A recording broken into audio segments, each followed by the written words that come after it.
case briefs, and so much more. LSData's got what you're looking for. In 1996, the Supreme Court heard the case of O'Connor v. Consolidated Coin Caterers Corp., which centered around age discrimination in the workplace. James O'Connor, who was fired from his job at the age of 56, claimed that his dismissal was due to age discrimination and filed a lawsuit. However, the Court of Appeals for the Fourth Circuit ruled that O'Connor could only establish a prima facie case if he proved he was replaced by someone outside the protected age group and of comparable qualifications.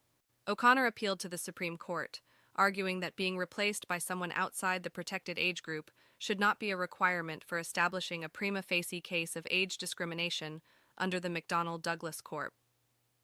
v. Green framework.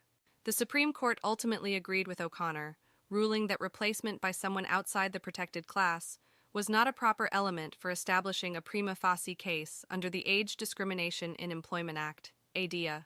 Instead, the court stated that evidence of illegal discrimination was necessary, and simply being replaced was not enough to imply age discrimination.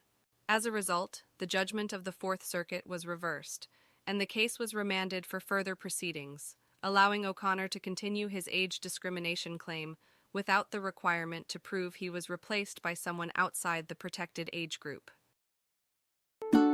Case briefs, and so much more. LSData's got what you're looking for. Visit lsd.law, elevate your mind. Leave the stress of class.